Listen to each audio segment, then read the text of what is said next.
말씀 하나 볼게요. 오늘 말씀은 빌립보서 2장 17절입니다.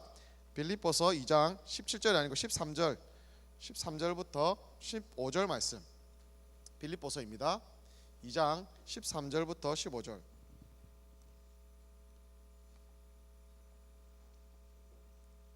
오케이. 방향을 정확히 잡으면 나의 갈 길이 보인다라는 제목으로 은혜를 나누고자 합니다. 같이 읽어볼게요. 시작. 너희 안에서 행하시는 이는 하나님이시니 자기의 기쁘신 뜻을 위하여 너희에게 소원을 두고 행하게 하시나니 모든 일을 원망과 시비가 없이 하라. 이는 너희가 흠이 없고 순전하여 어그러지고 거스러지는 세상 가운데서 하나님의 흠 없는 자녀로 세상에서 그들 빛들로 나타내며. 아멘. 제가 한번 더 읽을게요. 눈으로 잘 따라와 주세요. 너희 안에서 행하시는 이는 하나님이시니 자기의 기쁘신 뜻을 위하여 너희에게 소원을 두고 행하게 하시나니 모든 일을 원망과 시비가 없이 하라. 이는 너희가 흠이 없고 순전하여 어그러지고 거스르는 세대 가운데서 하나님의 흠 없는 자녀로 세상에서 그들 가운데 빛들로 나타내며. 방향을 정확히 잡으면 나의 갈 길이 보인다라는 제목으로 은혜를 좀 나누고자 합니다. 먼저 시 한 편을, 저랑 좀 안 어울리는데 시 한 편을 여러분하고 좀 나눌게요. 제목 민준이. 제가 아는 민준이 아닙니다. 지금 우리 고등부에 민준이 있는데 민준이랑 아무 상관없대. 그냥 그 안오일이라는 시인이 쓴 시집에 그 시가 있는데 제목이 민준이에요. 민준이 유명합니다. 제목 민준이. 교과서 내용이 아니면 손을 들고 말하는 민준이. 그거 시험에 나오나요? 선생님 아프다고 자율학습하라 하면 손을 들고 말하는 민준이. 그럼 보충은 언제 하나요? 책 읽고 독후감 써오라고 하면 손을 들고 말하는 민준이. 시험 점수에 반영되나요? 소풍 날짜 알려주면 손을 들고 말하는 민준이. 안 가면 안 되나요? 민준이가 어떤 사람이 될지 참 궁금하다. 점점점. 이런 시가 있습니다. 우리 시대에 아니면 고등학생들의 삶의 씁쓸한 단면을 보여주는 한 시라고 생각합니다. 저는 근데 실제로 이런 친구를 보았어요. 이런 친구 학교에서도 학원에서도 가정에서도 그리고 친구 관계 안에서도 성적 학교 입시 이런 얘기들로 우리의 모든 행복과 모든 삶의 질이 결정되느냐 그런 것처럼 어떤 분위기들이 몰아가고 그거 아니면 아무 소망 없다고 몰아가는 그러한 분위기들 때문에 세상의 큰 요구들 때문에 그것만 인생의 방향을 맞추고 친구 관계도 의리도 어떤 나눔도 성품도 없이 공부만 하는 친구들을 봤어요. 그런 친구들은 나중에 어떻게 되는지 아세요? 공부만 잘하는 불쌍한 인생이 됐어요. 제가 이 얘기를 어디서 들었는지 알아요? 옥스퍼드에서 들었어요. 옥스퍼드를 사역했던 목사님이요, 한 3년간 전 세계 탑 클래스잖아요. 탑 클래스. 이 학교에 가면은 인생이 뭔가 보장되고 행복이 보장된 것처럼 사실은 지금 우리가 우와 옥스퍼드 대학교를 간다고 생각만 해도 대단한 삶을 살 것 같고 행복이 보장된 삶을 살 것 같지만 그 아이들을 케어하고 양육했던 그 목사님이 하시는 말씀이 뭐냐면요, 이 친구들이 더 열등감에 쩔어 있대요. 더 두려움에 있고 더 불안해하고 삶의 어떤 의미들을 찾지 못한대요. 그래서 그분이 뭐라고 하시냐면요, 공부만 잘하는 불행한 인생들이라고. 그래서 주의 복음을 전하고 성경 말씀 가르치고 케어하다가 그 사역하셨던 목사님을 제가 만난 적이 있어요. 여러분, 세상은요 거세게 공부 잘해야지, 성적 높아야지, 입시 가야지, 좋은 대학 가야지 너의 행복이 보장되어 있다라고 모든 길을 하나로만 자꾸 얘기하고 있지만 여러분, 이거는요 세상이 주는 행복은요 우리에게는 상관없어요. 세상이 행복이라고 얘기하는 거는요 하나님의 백성들하고는요 상관없는 길이에요. 하나님의 백성들은요 하나님의 백성에게 걸어가야 될 길이 있어요. 하나님이 그 사람들에게 주어진 길이 있고 하나님이 그 사람들에게, 그 백성들에게 허락하신 길이 있기 때문에 그 길대로 가야지 참 행복과 참 만족과 풍성한 삶이 있는 것이죠. 여러분, 세상이 행복이라고 얘기하는 게 우리랑 상관없을 수가 있습니다. 그러면 나의 행복, 나의 길, 나의 비전, 나의 부르심 어떻게 찾아가야 될까요? 오늘 그거 여러분하고 좀 고민하면서 나누고 싶습니다. 지난주에 여러분 선배 한 명을 제가 만났어요.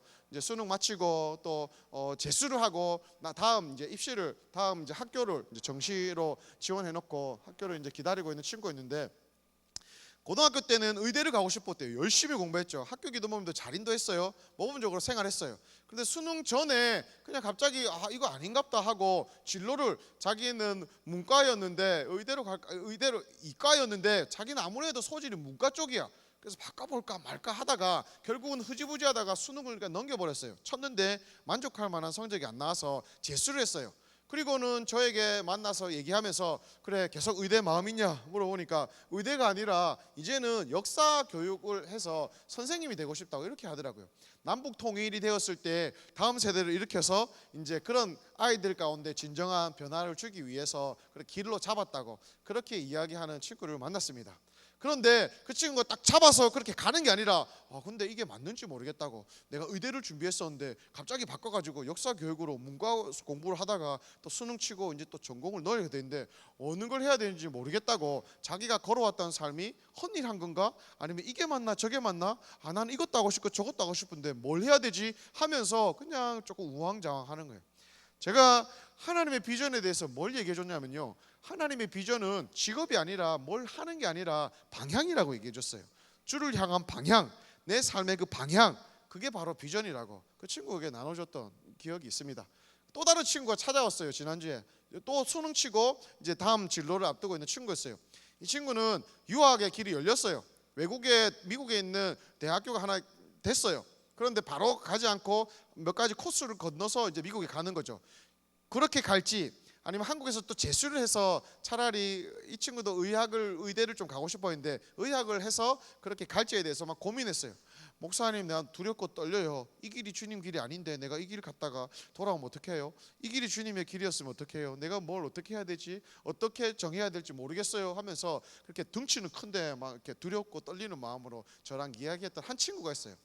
여러분, 비전에 대해 있어서 내가 살아가야 될 방향에 있어서 내가 살아가야 될 걸음에 있어서 여러분 제일 중요한 거는 뭐냐면요, 비전은 직업이 아니라는 거예요. 여러분 비전 하는데 비전은 어떤 직업이 아니에요. 비전은요 방향이에요. 방향. 하나님이 내 삶을 향한 방향. 그 방향은 뭡니까? 오늘 이 본문을 통해서 그 하나님이 우리가 하나님이 어떤 분인지 그리고 그 안에서 살아가는 비전의 사람의 삶의 모습이 어떤 모습인지를 여러분하고 나누게 될 것입니다. 오늘 이야기를 통해서 한 가지 나오는 거는요, 여러분 하나님이 기쁘신 뜻과 소원을 우리에게 두셨다고 나와 있습니다. 예수 그리스도를 믿는 하나님의 자녀들에게는 하나님의 기뻐하신 뜻이 주어졌대요. 이전의 삶이 방탕하고 이전의 삶이 주님 없이 살았다고 할지라도 예수님을 믿어서 하나님의 자녀가 되었다면요, 여러분 안에는요 새 생명의 씨앗이 뿌려졌고 그 생명의 씨앗으로 말미암아서 새 생명의 삶, 여러분 비전의 삶, 하나님 앞에서 여러분의 삶이 더 찬란하게 빛과 같이 나아갈 수 있는 그 삶의 길이 열렸다고 나와 있습니다. 이전의 모습이 어떠했든가 상관없이 고린도서 5장 17절 누구든지 그리스도 안에 있으면 새로운 피조물이라 이전 것은 지나갔으니 보라 새 것이 되었도다. 우리 안에 완전하게 새로운 피조물로 하나님 만드셨어요. 그리고 예수님을 믿기 때문에 여러분 안에서는 하나님의 큰 그림 안에, 하나님의 큰 부르심 안에, 그분이 써가시는 큰 역사 안에 사랑하는 우리 은혜를 위해서 내가 이거를 준비해야지, 은혜에게는 이런 재능을 주고 은혜의 삶을 통해서 이런 비전을 이루어야지, 우리 안에 다은이를 통해서 내가 이런 일을 해야지, 다은이 안에 이런 재능을 주고 이 땅에 살면서 다은이를 통해서 세상을 이렇게 밝혀야 되겠지, 우리 안에 성은이를 통해서 하나님이 이런 뜻을 두고, 하나님이 한 명 한 명을 통해서 하나님이 기뻐하시는 뜻을 두시고 소원을 두시고 하나님이 있다 이 말이에요. 그런 마음들을 우리 한 명 한 명이 주셨다 이거예요. 언제? 여러분이 이 땅에 나오기 전에, 태초에 천지가 창조되기 전에 하나님이 우리 이름을 손바닥에 새겨서 아셨다고 이야기합니다. 하나님이 얼마나 우리에게 관심이 많으시고 우리 삶을 향해서 하나님이 세밀하게 보살피냐면요, 여러분의 머리털까지도 세실 뿐 아니라 여러분 이 땅에 태어났을 때 98년, 99년 이제 1학년들 00년에 태어났을 때에 여러분 그 뜻을 가지고 그 기뻐하신 뜻을 내가 깨닫든 깨닫지 못하든 그 시간이라 할지라도 그 뜻이 분명하게 있다고 오늘 성경은 이야기하고 있습니다.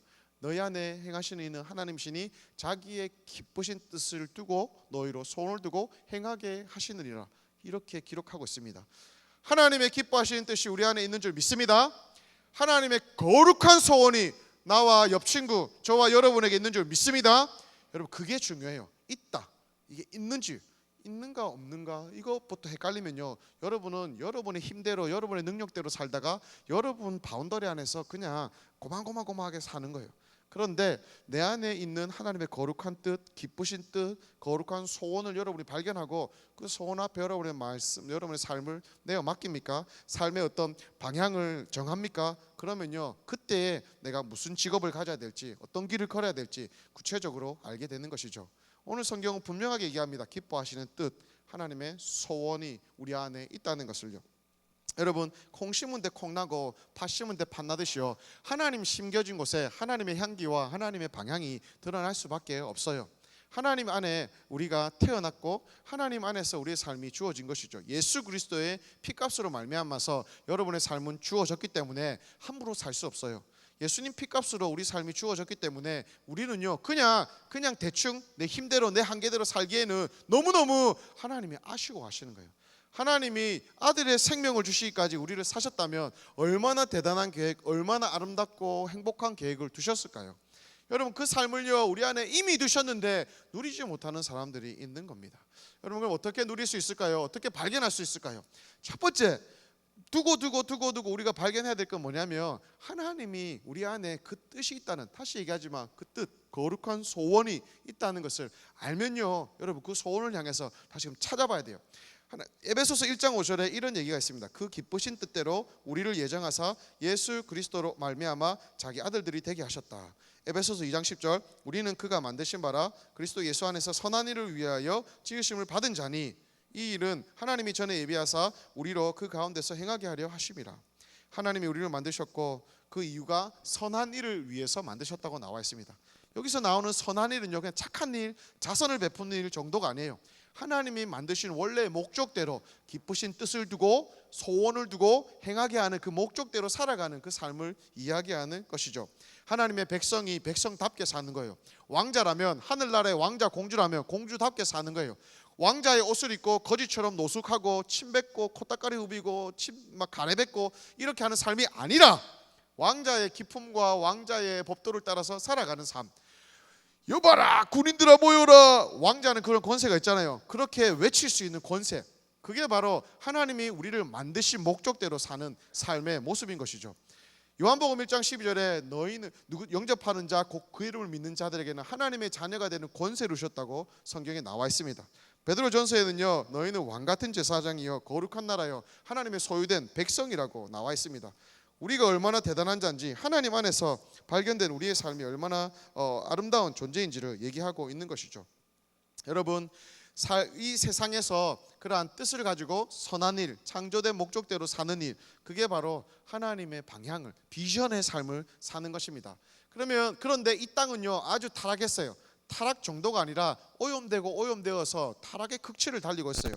오늘 15절에 보니까 어그러지고 거스르는 세대라고 표현된 만큼 이 땅은 철저하게 하나님을 버리고 하나님 뭐랄까 팽개쳐버리고 그냥 마치 하나님 없이 모든 것이 있는 양 살아가지만 실상은 중환자실에서 호흡기 끼고 누워있는 마치 중환자와 같은 세상이요, 모습이 바로 이 땅의 세상인 것이죠. 하나님이 그와 같이 썩어지고 죽어져가는 세상 가운데 한 줄기 빛과 같이 살라고, 썩어져가는 세상을 살리는 소금같이 살라고 하나님이 우리를 보내셨어요. 그게 우리 삶의 그 방향이 되어야 되는 거죠.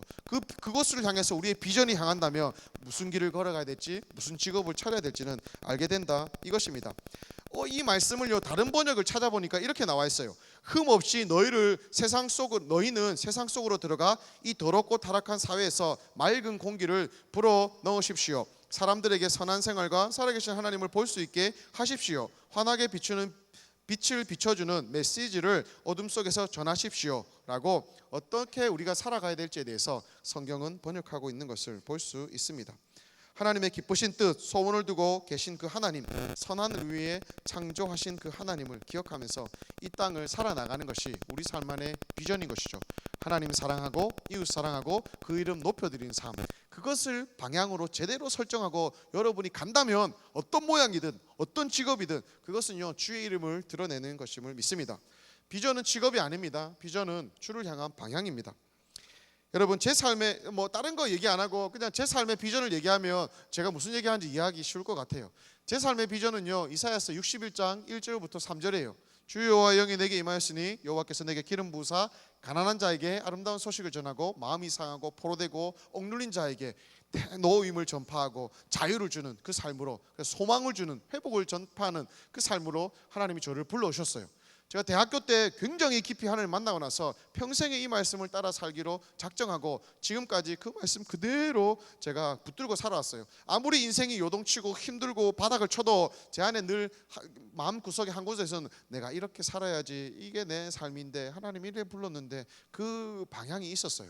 심지어는 대학교 때 내가 은혜를 많이 받아도 늘 은혜를 체험 못 하잖아요. 때로는요 막 게을러지고 그냥 수련회도 없고 그냥 막 제 삶이 그냥 쉬고 싶을 때, 근데 육체로 그냥 아무것도 안 하고 성경도 안 읽고 그냥 막 퍼질러져서 게을러지는 그 순간에도, 내 인생이 나락을 치는 그 순간에도 한 달은 TV를 보고 있었는데 다큐멘터리였어요. 아프리카 장면이 짱, 그냥 그렇게 게으르게 지내고 있는 그 순간에 아프리카에서 나오는 그 물을 못 먹어서 죽어가는 아이의 장면이, 영상이 쫙 나오는데 제 안에 갑자기 막 팍 일어나더라고요. 뭔가 오기야 아들아 이렇게 하면서, 그런 은혜 받을 분위기가 아니었거든요. 전 TV 보고 있었거든요. 그런데 이 말씀이 탁 생각나면서 제 안에 TV 딱 끄고 그냥 무릎 꿇고 가만히, 하나님 그렇죠, 내가 이렇게 살아야 되는데 이런 삶을 살고 있네요, 주님 용서해 주세요 하면서 엉엉 울면서 집에서, 전혀 은혜 받을 분위기 아니었는데 하나님 앞에 깊이 나갔던 시간들이 있습니다. 우리 삶 안에 이런 약속의 말씀들, 삶의 비전들이요 내 삶을 일으키고 붙드는 것을 보게 되었어요. 저는요 토목을 전공했어요. 그냥 댐 짓고 다리 짓고 도로 만들고 이런 거 토목 전공하고, 근데 하나님의 이 비전을 받고 나서 그러면 내가 가난한 나라에 가서 아프리카나 중동의 난민들을 더 섬겨야 되지 않겠나라는 그런 소원함들이 생기게 됐어요. 그리고 그 소원함들을 따라서 대학교 4학년 때부터 기도하기 시작했죠. 하나님, 내가 그런 나라들 가려면 한국말로는 안 통할 텐데 영어도 좀 배워야 되고 그런 공동체에서 좀 소개시켜주면 안 되겠습니까? 그렇게 기도하고 있는 중에 하나님이 한 선배를 통해서 이런 데가 있는데 한번 가보지 않겠니? 라고 얘기해 줬어요. 전혀 조사도 안 해왔고 그냥 기도하고 소원을 품고 나갔을 뿐인데 그런 관계들을 통해서 하나님 말씀해 주셨어요. 그래서 내가 기도하고 있었으니까 이건가 싶어가지고 그 단체를 막 알아보고 연락하고 해가지고 영국으로 갔어요. 결국에는. 그래서 그곳에서 1년을 지내면서 영어를 배우고 다문화를 배우면서 굉장히 은혜로운 시간을 보냈죠. 그리고는 한국에 와야 됐었는데 제 안에는 1년 아니고 2년을 생각하고 나갔어요. 어쨌든 하나님이 기뻐하신다고 내가 생각하기 때문에 그냥 계획을 짜면서 중동하고 아프리카에서 내가 언제 아프리카로 가고 언제 중동에 갈 테니까 난민들 사역하게 해주세요. 아프리카에서 이런 우물 파는 사역하게 해주세요. 그렇게 메일을 다 단체들하고 보냈어요. 1년 지나고 이제 마칠 때쯤 됐는데 저한테 수중에 그래도 저축을 하면서 모았던 돈이요 한 200만 원 정도밖에 안 됐었어요. 그거는 그냥 가서 차비 쓰고 한 2달 정도밖에 살지 못하는 생활비였거든요. 근데도 뭐 믿음으로 하나님이 거룩한 소원을 품게 하셨으니까 어떻게 책임지겠지 하면서 그냥 걸어갔을 뿐인데, 모든 게 준비되지 않아도 그 걸음을 걸어 나갔을 뿐인데 하나님이 그 공동체에서 저에게 수천 파운드를 헌금을 하겠다고 리더들이 저에게 와서 내가 헌금을 하겠다고 해주셨어요. 그 돈이 거의 한국 돈 한 500만 원 정도가 됐어요. 그거면 1년을 살고도 남을 돈이었어요. 한국까지 올 수 있는 티켓을 살 수 있는 비용이었거든요. 그래서 요르단에서 지내면서 9개월 동안 난민촌 사역하고 난민들하고 지내면서 봉사하고, 나중에는 아프리카의 수단에 들어가서 수단에서는 NGO 구호 활동가로 그렇게 사역을 하고 나중에는 한국에 들어왔어요. 한국에 들어와서 희한하게 고아원에서 생활했어요. 고아원 한국에 들어와서 하나님이 신학에 대한 마음을 줬어요. 내가 가난하고 불쌍한 사람들 돕고 집도 지어주고 우물도 지어주고 빵도 주는데 결국에는 사람이요 예수님 믿어야 변하더라고요. 예수 생명이 들어가야 사람이 진짜 변하더라고요. 그래서 내가 신학을 좀 하고 나중에 또 와야 되겠다 생각을 했어요. 그때 또 하나님이 그런 인도하심을 주셔가지고 2009년도에 한국에 딱 왔는데, 그래서 바로 신학을 하는 줄 알았는데 그냥 고아원 원장님하고 어떻게 연결이 돼가지고 우리 고아원 좀 섬겨주면 안 되겠냐고 그렇게 하시는 거예요. 네, 뭐 어차피 내가 신학 하려면 공부를 했어야 되니까, 그래서 네 하고 몇 개월 했는데 이게 몇 개월 있어서 될 일이 아니더라고요. 하면서 하나님이 계속적으로 저를 인도해 주시고 이 아이들하고 있어야 되는 마음을 주시는데 제 안에 고민 안 하고 하겠습니다 했어요.